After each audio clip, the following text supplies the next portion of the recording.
Remy. Edith. It's a pleasure to meet you. Nice to meet you. So you were just saying that you're Dominican, you relate a lot to being Dominican. Is your name just Edith or it's like Edith Belaclis? It is that. I have 4 names. So what's the full? It's Edith Alexandra Mesa Fernandez. Okay.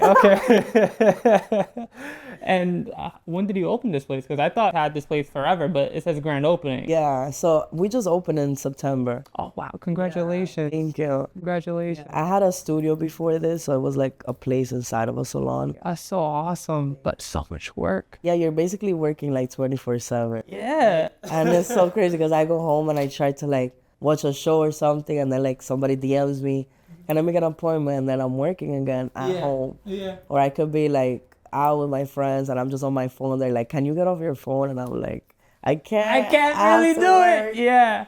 So there's always that aspect of it. So were you always doing hair or? Yeah, I've never had another job. Never had another job. No. Okay. So what was your first job doing hair? Well, I started at my aunt's salon, so I was just always big booty aunt. She's one of the big booty Dominicans. No, she's not. No, she doesn't do hair. She was just like the owner, the manager there. Okay. So I just used to go all the time folding towels and stuff. And then from there I went to Queens Vocational in high school. Mm-hmm. And then there I got my license for hair, like 17, like coloring and stuff after college. Mm-hmm. But I didn't do anything with that. It's okay. It's not for you. It's okay. So did you have who was your mentor? Like, how did you learn? To begin, I had Destroy the Hairdresser, which they were like a hairstyling coaching program. Mm-hmm. And that I feel like changed everything for me because I changed like the way how we charge. We charge hourly. We don't charge like other places really. And it just like, nobody has a problem with it. It's more clear. You know what you're getting for your service. So they changed a lot for me. And right now I'm working with another coach, Nick Marabella. So I do always have like mentors. Yeah, because you're always going to be learning with business, always going to be learning. Oh, that's such an amazing thing. So what made you want to have your own place and what got you to that point? Well, I actually never really wanted to have a salon. Really? Because I always saw like my family was kind of stressed out about it. So I was like, I don't want it to be like, like that. Like I would want it to be kind of financially free and stuff. But, it takes time to get there. So, like, now I understand that. That's awesome. And what is the vibe of the shop here? Do people get out on time? Because that's the big thing with, like, Dominican hair salons. We in here forever trapped, right? Well, we try to take, like, one person at a time. Obviously, sometimes that's hard. But since we're hourly, we have a better estimate for you as to when you'll get out than just randomly walking in somewhere. What would you say? Because I spoke to like a lot of girls. Because clearly I don't know about salon culture, but like I spoke to like a lot of girls, and the one thing that no one could fucking answer me is like, what change have you seen from when you like started to like how hair is now? Like what's changed? The techniques have changed a lot. Okay. I can see how my work has grown from like 2016 to now. Mm-hmm. And people love my work in 2016. And I'm like, that's not good. So like that has changed. And like, it's good to see myself grow in that aspect because I was just trying my best and not a lot of people used to do color around this area at that time. So I feel like it's been a while now. Okay. And is that what you specialize? Is color? Mostly color. Mostly color. All right. What would you say is like the hardest color to do? Is it blonde or is the annoying client that has black hair and it's like, I want it blonde? That would be the worst part. Like when people are like, I have black dye and then they want to be blonde like in one session. Mm-hmm. And I'm like, I can't do that. Yeah. So you have to start with brown or if you have red hair, like you want to be blonde like in one session, you have to start with brown. So getting people to understand the process of it. Definitely, please wash your hair before coming in. Like dirty. I don't know who told you that color goes on dirty hair, but it's not true. Like I promise. They're probably like, oh, I'm gonna get my hair washed. Yeah, anyway. They'd be like, it's been like 3 weeks, and I'm like, no, that's bad because now the color is like, it's not gonna penetrate the cuticle the same way. The bleaches could be spotty. Now I have to wash your hair. Mm-hmm. And that's like extra time. Gotcha. Okay, so that makes sense. I think it's a myth, like in the Spanish culture, to dye your hair with your hair dirty. Oh, really? Yeah, That's a thing for y'all? it's a myth. It's not true. Okay. Outside of this place, what is Edith like? I was What? hoping you wasn't gonna ask me. Why? I don't have any hobbies. It's okay, but what is that? What is it like you like to do when you're not here? I just got into swimming, kind of. Swimming's so good for you. Yeah. That's probably like the best thing you can do possibly for your joints, like longevity wise. Yeah, there's no impact. Like, It helps me like stretch a lot and stuff. really? But yeah, I you like like to swimming? drink. Drink. You already said that when you said you were Dominican. Yeah. That comes out. It's like I like to drink, I like hookah, I like to dance bachata. You know, I love the Bad Bunny album. I do. No unprotected sex, okay? No. Girls are too fertile right now with the Bad Bunny album. You can't, okay? No, baby. Yes, no babies right now, all right? That's hilarious. So like identify more black kind of than I do Dominican. Like Oh. I don't eat ass, I don't smoke hookah, you know? I don't eat ass either. I don't know. We'll have to ask. Yeah. That's hilarious. Okay, so you like swimming. What else? There like No, I need to outside of working find out. some hobbies. Really? Something that I want to do. Work right now? I feel like the past 10 years I've been working a lot. Okay. Yeah. Okay, well we gotta find you something to do. We need to get you when you're not here. Yeah, my friend's like, I'm gonna buy you a bike. You gotta be more than sleeping. Yeah, exactly. I don't know what else do I do outside of work. I have a dog.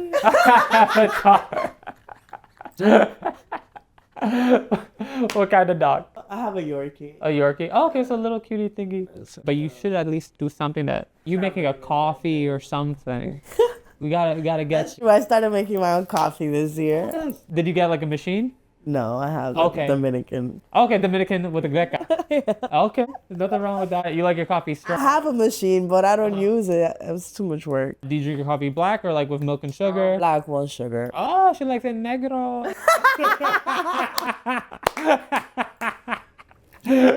I'm dead. Oh, and since you're Dominican and you're also very, very dark skinned. Very, very dark skin. Yeah. So No, racist. because so like what I was gonna say is like a lot of Dominicans are like fake racists, whereas like they're very against having like any African roots. Oh, sure. And of course, like in the beginning of time, it's mostly just like your natives in that sense. But then once they brought the slaves over and Haiti and Dominican happened and everybody integrated with each other, like there's no fucking way that you're on the same island that's small as shit and you're not like mixing with each other. Yeah, I mean, I grew up around a lot of people having different views on that. Mm-hmm.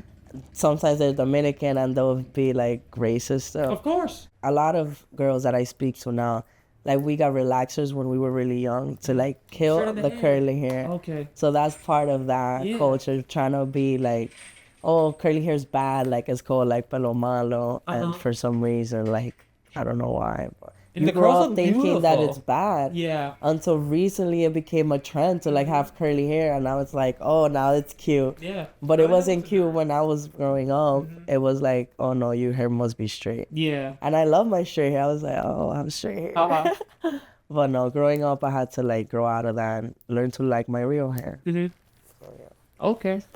Did you grow up in Corona your entire life or? No, so I was born in DR. Oh shit. Yeah.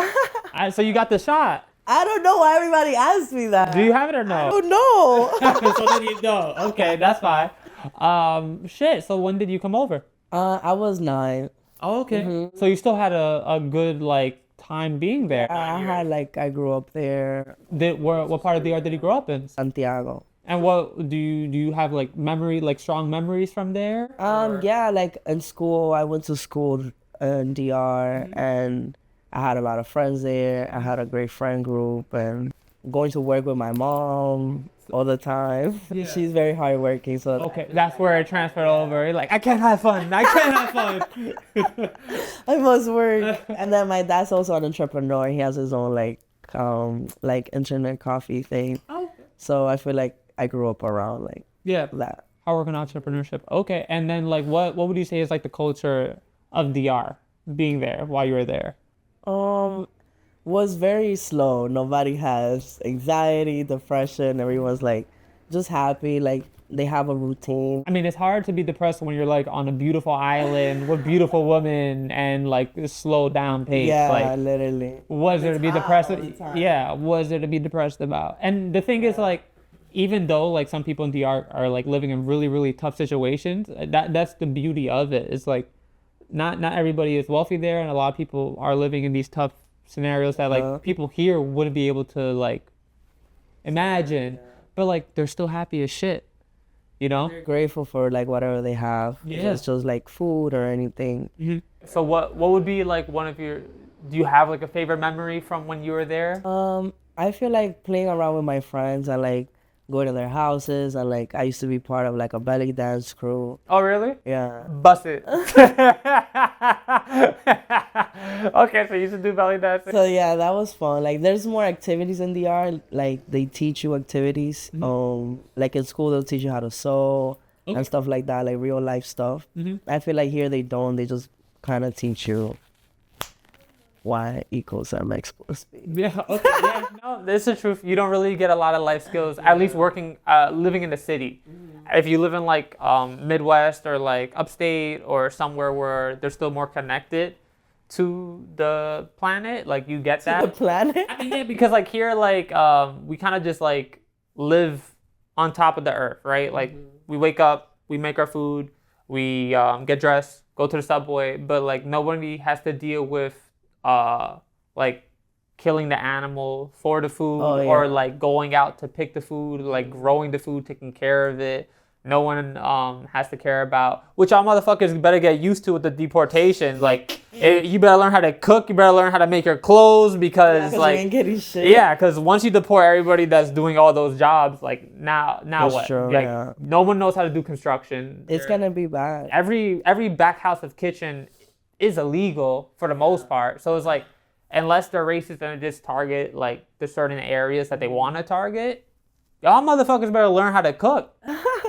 You're not gonna get food at the restaurant because it's hard work. Yeah, so like that's the thing. Like when you're living in the Midwest, you're living upstate, you're living in DR. Like there's still that element where it's like you're aware of these things. So like you're more appreciative of it. So that's awesome. So you lived in DR till you're 9, and then you came over here. And where was home? Was it the Heights or was Corona? No, I never lived in the Heights. Shit. Okay. So where everybody seems to where was home base for you? Well, when I got here, I went to Fresh Meadows, like here in Queens. Yeah. And then from there, I moved to Corona, like when I was, feel like 14. Okay. Then I went to school around here, Corona. Okay. All right. And what were like the biggest changes for you or the hardest things? Because you had to learn English, I'm assuming, when you came here. Yeah. So like that's one hurdle you had to go through. Like how was that for you? Well, it's still hard. Really? Because I still like when I post stuff and I'm like talking in English and I hear it back and I'm like, oh my God, like why did I say that? Doesn't even make sense. But what am I gonna do? Like I speak a lot of Spanglish sometimes to my clients, so I speak both sometimes. Okay, I wouldn't have thought that because to like get used to hearing my voice online. Okay, yeah, no, because you speak pretty well. Like I wouldn't think that you still struggle with it or anything. Yeah. Huh. So you're more comfortable speaking Spanish still. So like, but like, how was that? Like you come here, you're used to having all your friends back home. You're used to speaking in Spanish. You're used to that lifestyle. What were like your first like school years like here? Well, I was really shy for most of my growing up here. Because I didn't speak English as good, so I would just used to talk like to my cousins most of the time. Yeah. But yeah, I feel like that was the most hard stuff to like learn the language. Yeah. And kind of like learn how to blend in, make friends. All my friends mostly talk Spanish too, so yeah. Okay. So it's a little tough for you. Yeah, there's a lot of Spanish people around here, so that helped me. Of course. Mm-hmm. It's just like, I can't imagine having to go through that, like just going to a different country, especially when you're young, because like you want to be like, because like now when I'm older, it's like, I really don't give a fuck what people think about me. Like, this is who I am, either love me or don't, we're both happy. Yeah. But like when I was younger, I wanted to have friends, I wanted to be liked, I wanted to like have this like thing that I'm seeing everybody else have. And even though I spoke English, I still had to deal with like that I'm not dumb. Because I grew up in Forest Hills, which is just like straight white in the 90s. This is white and Asians and then my family. And the only reason I'm there is because my grandpa's the super, you know? So it's like going there and then like a lot of people were cool, but then there was also those differences at times. And it's just like having to deal with that and navigate that when you're younger is it not overwhelming, but it's just like it's another thing added on to like everything else going on. Well, I was definitely bullied like growing up. Oh, I'm sorry. For now that you bring that up, but yeah, I had to do a lot of the language or like how you look, like your image and stuff. But I don't care anymore. Of course, it's a long time. Okay, I get it. And I grew up with my grandparents when I got here. Okay, so your grandparents were here. So mom was back in DR? Yeah. Oh, when did she come? Never. She's still there. Really? Oh, shit. Yeah. So they sent you just to have a better life? Yeah, basically. Oh, wow. How was that for you? Like not being, did your dad come with you? No. So how was that for you? I mean, it's been good. Like, I tried to take care of the opportunity. You know, they sent me here to take advantage of that. Yeah. So like when you're not this mindset now, but like when you're a child, do you remember like first like leaving your parents and? Well, yeah, it was hard. You know, I thought she was gonna be here soon, but it hasn't happened. So yeah. Shit, I couldn't imagine that. Really hard. Yeah, cause like I'm grateful that I had my mom, but the only time that I didn't think I had my mom, I thought she died because I was such a stupid kid. Like it was when 9/11 happened. Oh my. And she worked in the city, but like I didn't understand the city at that time. Like first of all, I didn't even know what was going on. I came home that day and I turned on the TV. I went to watch cartoons and all the channels were the news. So I was like, what is going on? Like I'm trying to watch my cartoons. Like why? I don't care about the news. So like I turned it off. I just started playing video games. One of my friends was like, hey, did you hear what happened? And I was like, with what? He was like, in the city. I was like, oh, I saw like something about a building, but like I don't know. Like, and they're like, no, like an airplane crashed into it, and like they explained it to me, and I was like, oh wow. So like I understood it was gonna take a long time for my mom to get home because of it, but I didn't understand how long. So like I stood up waiting for her. So I figured she'd be home like 9, and like 9 hit, she wasn't there. 10, she wasn't there. And then I was just like sitting on the windowsill, like looking out the window. That's so cute. Yeah, and then like it hit like midnight, 1 a.m. and I was like, wow. I was like, is my mom dead? Like at that time period, like cell phones weren't popular yet. So she had nowhere to call. Yeah, so like I didn't know what happened. I went to sleep not knowing like if she was okay or not. And I was like, oh my God, like I'm gonna have to get a job to help my grandma pay the bills. Like I'm gonna have to start doing better in school now. Like I don't wanna have to do schoolwork. And then I don't know what time she came, but she came in, gave me like a kiss on the cheek. I was like, oh thank God, I don't have to do any of this shit now. Like back to the usual schedule. That's so sweet. Yeah, but that's the only time. So like I can't imagine what that's like for you. Yeah. But so like, do you still have like a close relationship with your family? Yeah, we still talk every day, you know, FaceTime. So. Oh, that's the beautiful thing with FaceTime now. Yeah, you get to see each other and stuff. Okay. So the last question would be like, so I know girls coming to a salon, this is like your sanctuaries. What would you say is something you feel like that can make the experience better here for your clients, or something that you really love about being in the shop? Well, I think the best part is like seeing sometimes people come in like kind of upset and like you don't really know what's going on in like somebody else's life. Yeah. So like at the end of the service, they're like happy, and like to be able to do that for someone, I think is really important as a stylist. I think that's like my favorite part. Okay, yeah, nice. Being able, like sometimes I'm not in a good mood, but like that makes me in a good mood. I'm like, okay, I just changed someone else's mood. That's good. Yeah, I made them day a little bit. Yeah, that's the best thing. That's the thing I like about comedy too, is because like someone could be feeling sad or something like that, and just being able to make them laugh or forget about the problems that they have for just like a little bit of time, it's like so helpful. That's good to be able to help somebody with their mood. For sure. Okay.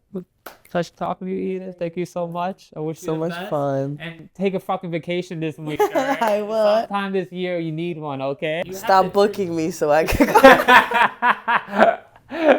Hey, that's a good problem to have. That's a good problem to have. Thank you. Yeah, you're welcome. Yay.